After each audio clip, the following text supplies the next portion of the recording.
Bien, después de ver el desarrollo de la península ibérica bajo la presencia del Islam desde el punto de vista musulmán, hay que ver la contrapartida, la evolución de la península ibérica en la Edad Media desde el punto de vista cristiano, el punto de vista de los reinos cristianos, los que formarán el germen de lo que después serán los reinos que componen España en toda la Edad Moderna hasta la actualidad. En primer lugar, vamos a ver tres etapas. Este desarrollo, más que una cuestión de comprensión, es sobre todo una cuestión de situarnos sobre el mapa para llegar a la situación previa luego a los Reyes Católicos y el descubrimiento de América. Y básicamente tendríamos tres fases principales. Primero, la fase de formación de los reinos cristianos. Básicamente, en el siglo VIII ya hemos visto que los musulmanes conquistan la península muy rápidamente y solo permanecen vivos, digamos libres de la dominación musulmana, dos grandes núcleos o pequeños núcleos de resistencia cristiana. En primer lugar, en la cordillera cantábrica, donde se refugian los visigodos, los nobles visigodos que huyen, que no se someten a la dominación islámica. Ahí el primer rey va a ser un rey visigodo, un noble visigodo, perdón. Va a fundar el reino de Asturias y su nombre va a ser Don Pelayo. Y con Don Pelayo al frente se va a crear ese pequeño reino con capital en Oviedo, que será el reino de Asturias, básicamente en la cornisa cantábrica. Si en la cornisa cantábrica, usando la ventaja que da la altura de las montañas para defenderse, se forma Asturias, la otra gran cordillera que tenemos en la península, los Pirineos, van a ver la formación de los condados catalanes y el condado de Aragón. ¿De dónde nace esto? Aquí los fundadores no son nativos. Quien resiste la invasión musulmana en los Pirineos son franceses, los francos. Básicamente, el imperio de Carlomagno, emperador de Francia y Alemania en el siglo VIII, derrota a los musulmanes en la frontera en una batalla llamada Poitiers y lo hacen retroceder. Toda esta zona al sur inmediato de los Pirineos componen lo que se llama la Marca Hispánica del imperio de Carlomagno. Básicamente una zona fronteriza militarizada que hace de frontera fortificada entre un reino y otro. Por tanto, la resistencia en el reino de Asturias sí es indígena, nativa, los visigodos con Don Pelayo, y la resistencia al menos inicial en en los condados catalanes y condado de Aragón parten de esa resistencia franca por parte de Carlomagno y los habitantes de la Marca Hispánica de Carlomagno. Bien, básicamente Asturias se forma a raíz de la primera victoria, entre comillas, de los cristianos contra los musulmanes, que es la batalla de Covadonga, una batalla pequeñita que ocurre en el año 722 y que básicamente consiste en que los musulmanes intentan escalar las escarpadas montañas del reino de Asturias y se les derriba una montaña encima. Básicamente se genera un alud, una avalancha y los musulmanes retroceden. Ven que el esfuerzo de conquistar las cumbres de las montañas no merece la pena por el beneficio que se podría obtener. Por tanto, en esta primera fase de formación nacerían Asturias con los nobles visigodos y los condados catalanes y condados de Aragón por esa marca hispánica del imperio de Carlomagno. Básicamente, cuando muere Carlomagno, a principios del siglo IX, su imperio se disgrega y estos nobles franceses que habían mantenido el sur de los Pirineos controlado se independizan del nuevo reino de Francia separado entre los hijos de Carlomagno.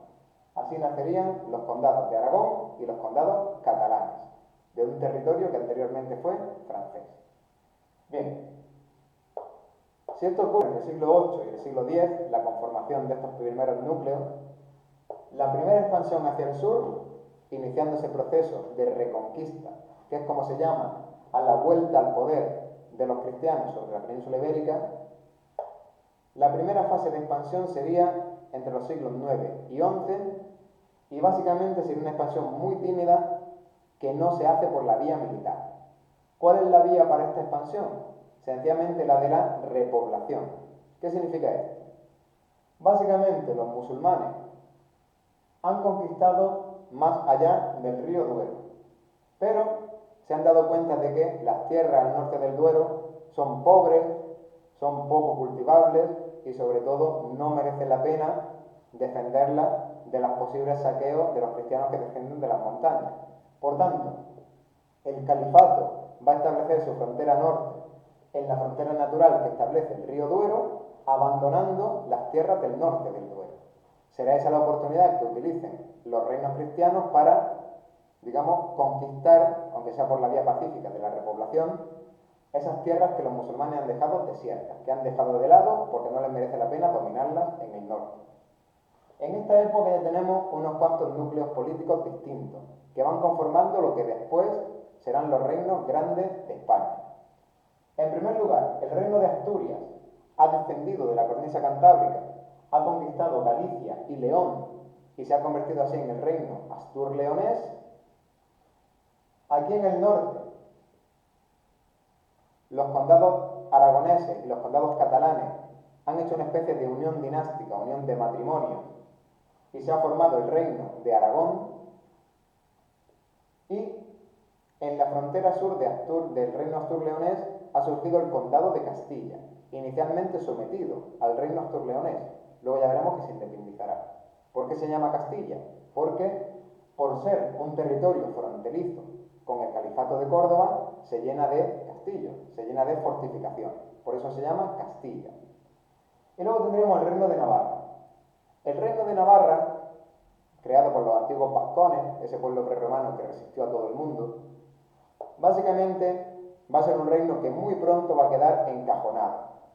Va a quedar entre fronteras cristianas, por tanto sin contacto con el mundo musulmán y por tanto sin opción de conquista hacia el sur, excepto un episodio de iluminación del reino de Navarra, de despegue, que ocurre con Sancho III el Mayor, un rey que, de una forma casi milagrosa, consigue conquistar a sus vecinos Castilla y Aragón.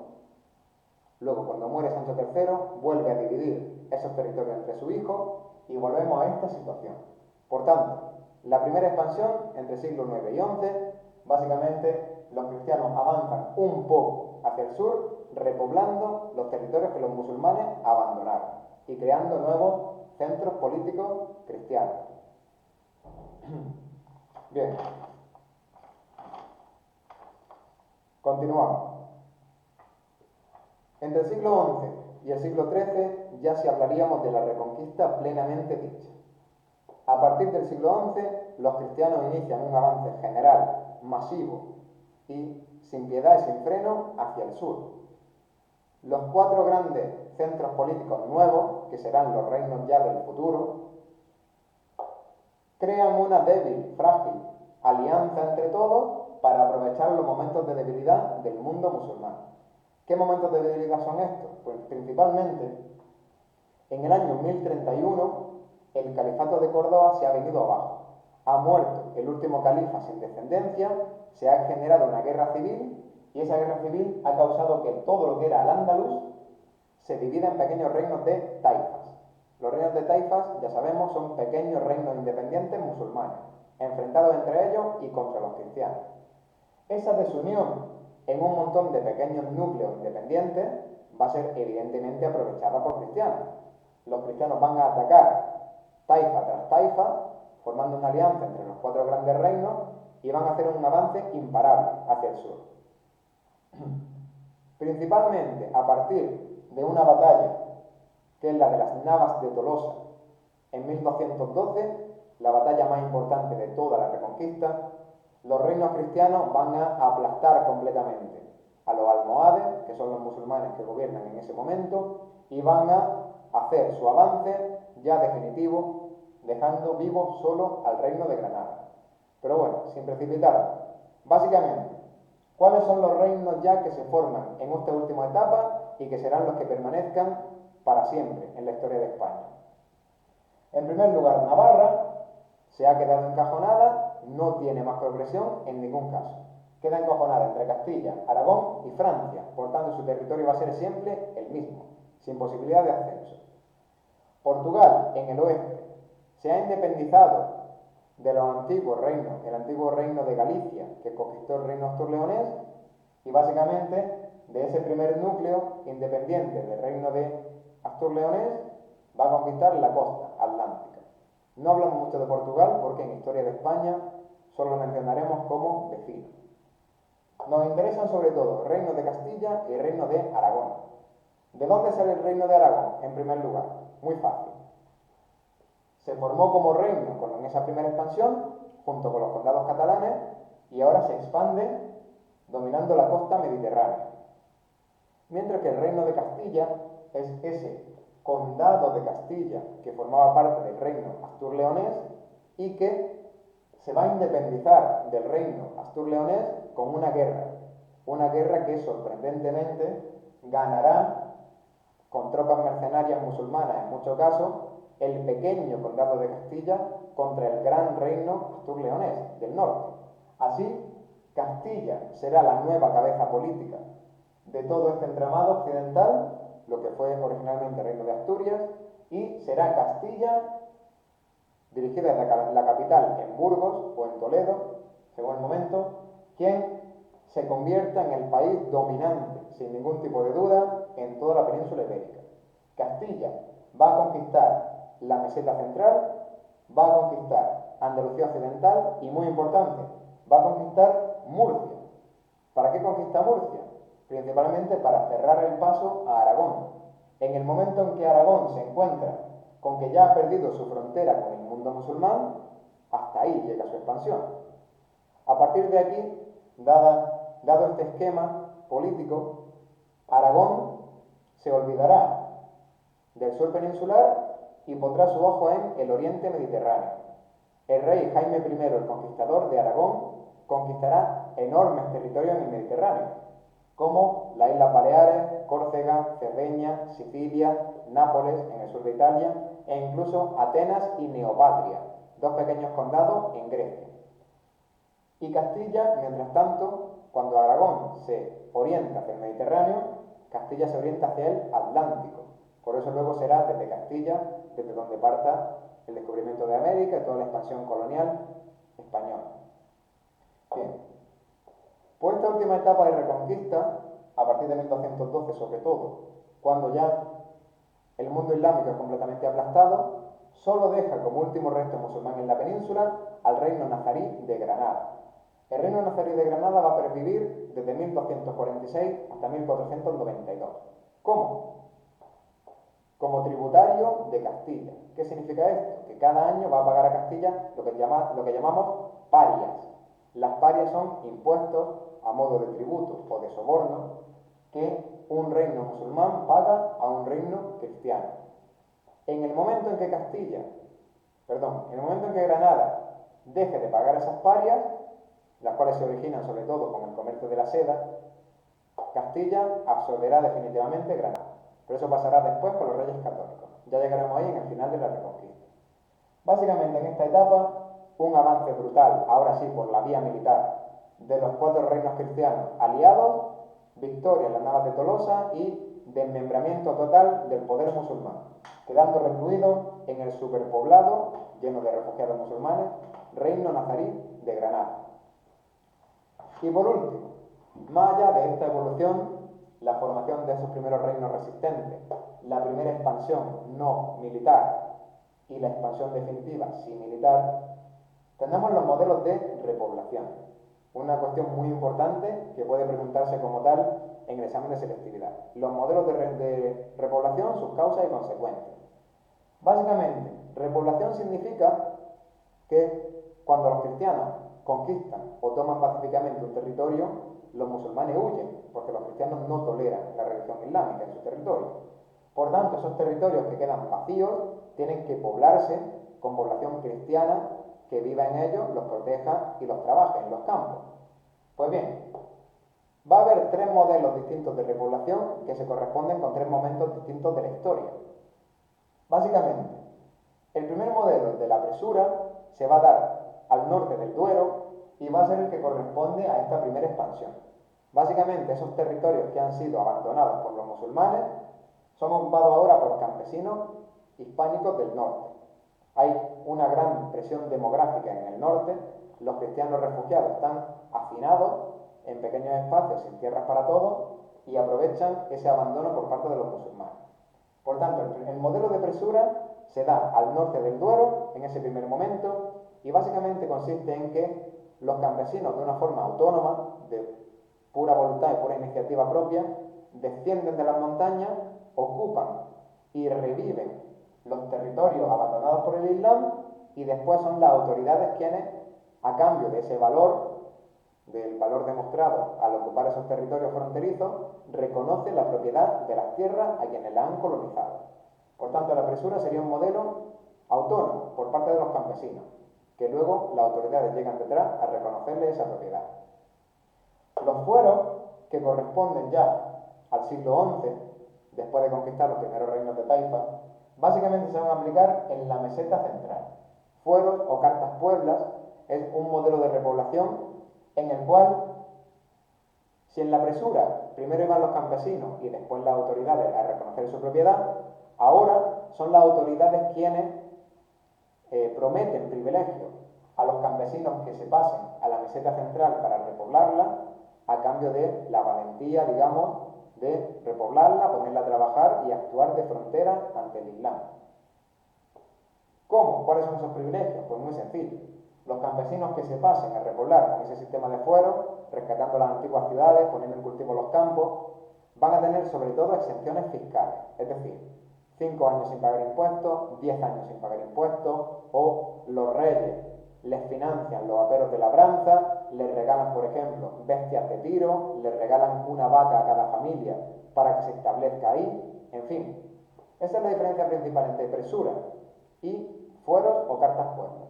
En la presura, norte del Duero, primero van los campesinos y después las autoridades reconocen esa propiedad repoblada, y en los fueros o cartas pueblas son las autoridades quienes alientan a los campesinos, mediante la promesa de privilegios que se cumplen, a repoblar la zona bastante despoblada de la meseta central. Y ya el último modelo de repoblación sería el de repartimiento, corresponde a la última etapa de la Reconquista, y ya aquí los campesinos no tienen nada que ver.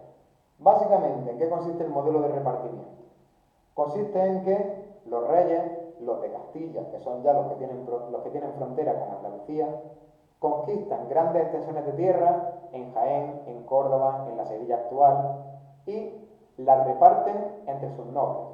Los nobles de la Casa de Alba, de la Casa de Medina Sidonia, esos grandes de España, que son primos de los reyes, y que han ayudado con sus ejércitos señoriales a conquistar esas últimas zonas, primero del reino almohade y luego ya definitivamente, cuando se conquiste, del reino de Granada, serán recompensados con extensiones de tierra fértil gigantescas, las cuales sobre todo producían y producen en la actualidad olivo, aceite de oliva. Pues bien, ese sería el último modelo de repartimiento. Las consecuencias de este modelo, pues sobre todo, primero, que el poder de los reinos cristianos se afianza, porque la población cristiana va asegurando el territorio, no se queda en un territorio desierto que pueda cambiar de mano con un golpe militar. Los reinos se van haciendo cada vez más prósperos porque hay más gente y más territorio en cultivo, multiplicando la población, etc. Y tiene una consecuencia directa en el esquema de la propiedad de la tierra. En el norte y en la meseta, la propiedad de la tierra va a ser de minifundio. Esos campesinos que repueblan la zona y se les concede a cada uno una parcelita de tierra. Mientras que en el sur peninsular, y esto continúa siendo así a día de hoy en Andalucía Occidental, el modelo de explotación de la tierra va a ser el del latifundio. Casas señoriales, grandes dinastías de grandes de España, que se les conceden latifundios gigantescos de miles y miles de hectáreas agrarias, y hoy en día se mantienen muchos de esos latifundios, como por ejemplo el de la Casa de Alba. Bien, ese sería, por tanto, el último modelo de repoblación. Las causas son la población excesiva en el norte y la necesidad de ir asegurando el territorio conforme se conquista hacia el sur, y las consecuencias, sobre todo, en cuanto a el afianzamiento del poder de los reinos cristianos progresivamente hacia el sur, fijando población en las nuevas zonas, la reconstrucción de las ciudades abandonadas por los musulmanes y, por último, este nuevo modelo de propiedad de la tierra, En el norte y el centro, minifundios o parcelas más pequeñas, familiares, y en el sur, latifundios gigantescos, que luego serán trabajados por los campesinos andaluces o por jornaleros bastante pobres.